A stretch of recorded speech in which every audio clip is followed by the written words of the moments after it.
bonjour à tous. Merci de me donner la parole pour un sujet en fait qui m'est relativement cher et qui est finalement, quand je compare à la présentation d'Amina ou celle d'Elisa, finalement relativement plus facile, encore que de temps en temps sujet à réflexion et sujet à une problématique régulière. Un petit cas clinique d'introduction. Alors, il s'agit d'un monsieur âgé de 57 ans aujourd'hui qui, malheureusement, avait un suivi irrégulier en ophtalmologie et qui consulte en urgence. En réalité, il venait un petit peu par hasard au cabinet pour une sensation de brouillard visuel au niveau de son œil gauche.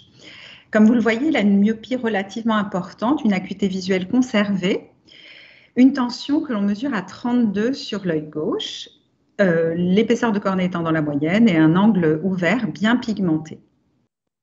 Avec, vous voyez, l'OCT de segment antérieur, on devine cette inversion de la courbure irienne qui est assez pathognomonique de la situation dont je voulais vous parler.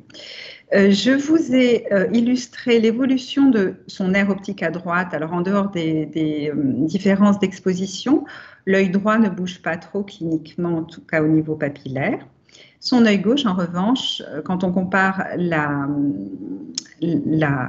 papille et l'évolution de la papille, vous voyez qu'il y a une excavation qui se verticalise et une pâleur qui s'installe et l'excavation qui se fait aux dépens de l'anneau neurorétinien inférieur avec une belle coudure des vaisseaux que vous pouvez visualiser ici. En 2019, on réalise un bilan un petit peu rapide et on voit qu'il y a un déficit, en tout cas au niveau de l'analyse des fibres, que ce soit au niveau du complexe ganglionnaire maculaire ou péripapillaire, associé à un déficit concordant du champ visuel dans l'aire de Bjerrum inférieur. Avec les phénomènes d'apprentissage, le champ visuel à gauche s'améliore. En revanche, les déficits anatomiques au niveau de l'OCT perdurent et même se concrétisent et le doute n'est pas permis en fait.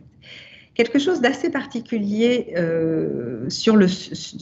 qui concerne le glaucome pigmentaire, c'est comme dans le glaucome sédo-exfoliatif, les grandes variations pressionnelles en fait qu'on peut observer.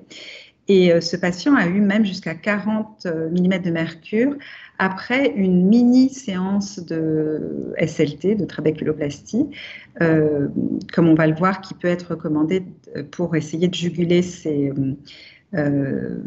qui peut être un outil dans l'arsenal thérapeutique qu'on peut proposer à ce type de patient.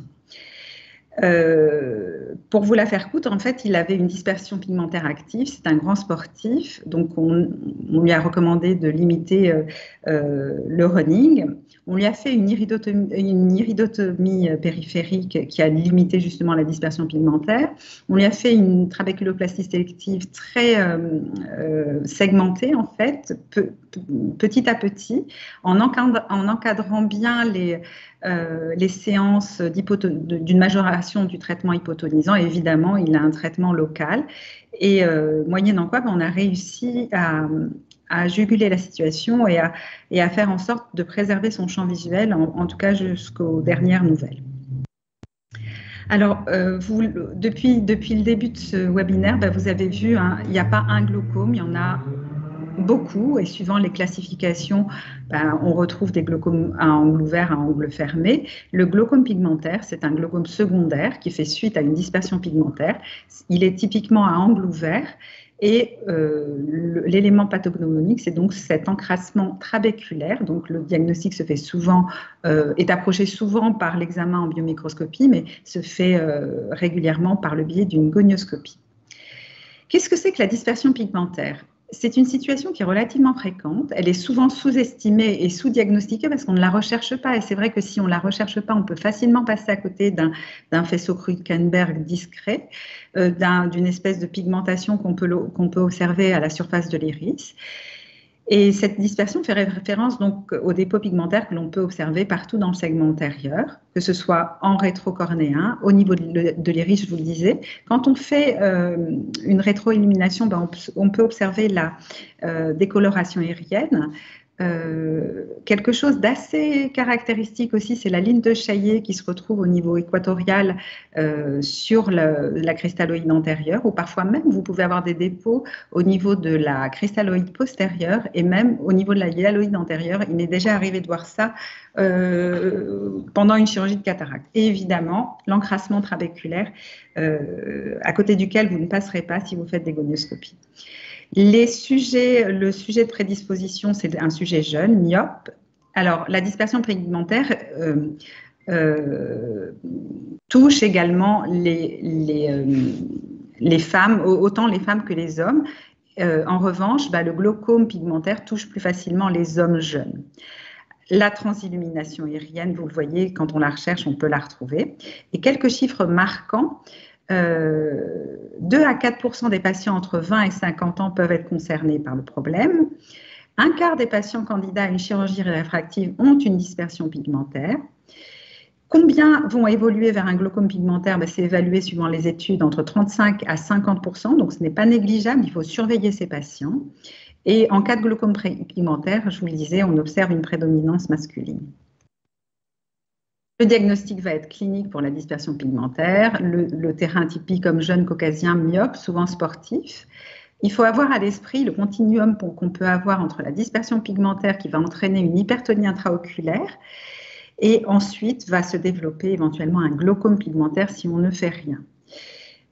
Évidemment, il faut distinguer la dispersion pigmentaire simple du glaucome pigmentaire et il ne s'agit pas de traiter toutes les dispersions pigmentaires, mais de les surveiller et de proposer en cas d'évolutivité ou en cas d'atteinte neurologique, enfin du nerf optique, un traitement adapté. Le primum movins a été identifié, il est facilement mis en évidence quand on fait une exploration, une imagerie du segment antérieur. Avec cette inversion de la courbure irienne, vous allez avoir un frottement de la face postérieure de l'iris sur les fibres zonulaires et sur la cristalloïde antérieure qui va entraîner cette dispersion et cet ensemencement en fait partout des pigments iriens. Le diagnostic positif va être posé sur l'association, quand on cherche un glaucome pigmentaire, sur l'association de cette dispersion pigmentaire associée à une hypertonie intraoculaire qui va s'associer plus tard à cette neuropathie optique glaucomateuse. De temps en temps, les patients rapportent des symptômes fonctionnels à type de halo autour des sources lumineuses et notamment, ce qui est assez caractéristique, quand ils ont juste après avoir couru par exemple. Les diagnostics différentiels qu'on peut être amené à évoquer, c'est le syndrome pseudo-exfoliatif. Le professeur Labbé vous en a parlé avec la ligne de Sampaolesi qu'on peut retrouver là encore en gonioscopie. Le Posner-Schlossmann, parce qu'on observe là encore de fortes pressions intraoculaires. L'uvéite peut être évoqué dans certaines circonstances quand on peut confondre la dispersion pigmentaire qui peut flotter un petit peu dans l'humeur aqueuse et un Tyndall éventuel. L'herpès peut être évoqué devant la transillumination irienne, les syndromes de Vogt-Koyanagi-Harada également, les dépigmentations aiguës de l'iris qu'on peut observer notamment en cas de prise de certains médicaments, et un piège régulièrement observé quand on a une complication d'une chirurgie de la cataracte et qu'on n'a pas forcément la possibilité de faire une implantation véritable de sulcus avec un implant 3 pièces et qu'on se contente de mettre un implant de sac dans le sulcus, on peut avoir un syndrome de dispersion pigmentaire expérimentale qui se produit avec assez régulièrement des déficits induits, que ce soit au niveau pressionnel et au niveau du nerf optique.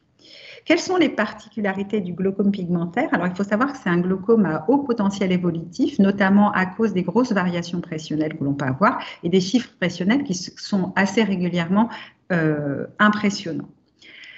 C'est un glaucome du sujet jeune et donc ça fait, ne serait-ce que cette caractéristique nous invite à une vigilance importante et à réagir rapidement pour éviter à déplorer des déficits trop importants. Et il est classiquement décrit aussi comme pouvant s'éteindre avec le temps. Donc, passé une période de crise, on peut espérer que la situation se calme. Et de temps en temps, on est amené à constater a posteriori les dégâts engendrés par cette situation quand on est passé à côté de la dispersion et des hypertonies intraoculaires induites. La prise en charge au stade de dispersion pigmentaire, c'est généralement une surveillance simple, éventuellement la réalisation d'une iridotomie périphérique au laser scrupuleusement encadrée par des hypotonisants intraoculaires. L'indication de l'IP, c'est généralement quand on a une dispersion active et qu'on cherche à limiter, associée à une inversion de la courbure.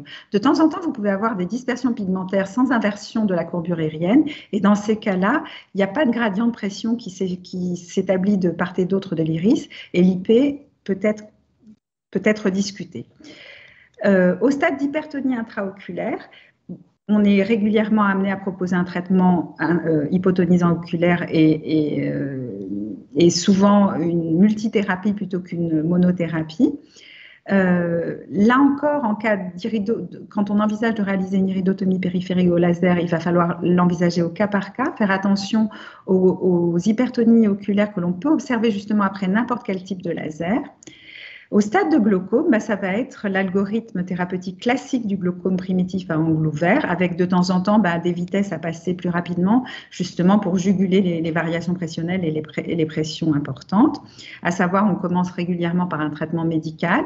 La trabéculoplastie, je vous le disais, peut être intéressante dans ce cas particulier, mais faire attention car l'accumulation de pigments au niveau de l'angle nous invite à une extrême prudence et à faire des petites séances de laser plutôt que d'en faire une grande. Sinon, on s'expose à avoir des complications substantielles avec des hypertonies rebelles qui peuvent nécessiter en urgence la réalisation d'une chirurgie filtrante.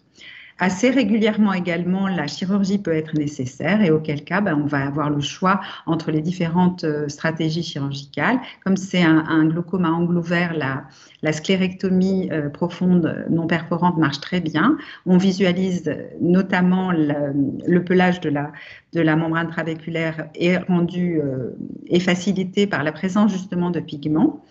La trabéculectomie peut être proposée également et puis dans certains cas, des chirurgies plus complexes, à savoir les drains et les valves qui peuvent être proposées. Le rapport, enfin les recommandations de l'European Glaucoma Society nous rappellent que ce glaucome va être traité de la même façon qu'un glaucome primitif à angle ouvert. Faire attention aux pics de pression intraoculaire et aux situations à risque que sont la réalisation notamment de traitements laser, que ce soit l'iridotomie périphérique ou la trabéculoplastie. Le tout étant de limiter les dégâts autant que faire se peut et d'adapter la thérapeutique au stade évolutif du glaucome.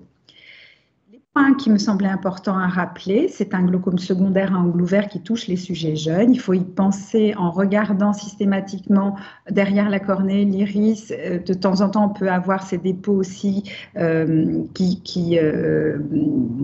l'on retrouve en périphérique cornéen, en périphérie de la cornée.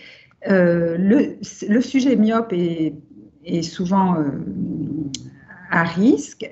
Faire attention aux variations pressionnelles, au fort potentiel évolutif, donc il faut réagir rapidement. La prise en charge va être classique, je dirais, mais la surenchère va être fonction de l'évolutivité et ne pas hésiter à rendre plus toniques les décisions thérapeutiques dans ce contexte où le sujet est jeune et on a à préserver son potentiel visuel en mettant en perspective son espérance de vie. La place des traitements laser est intéressante, en particulier dans cette situation.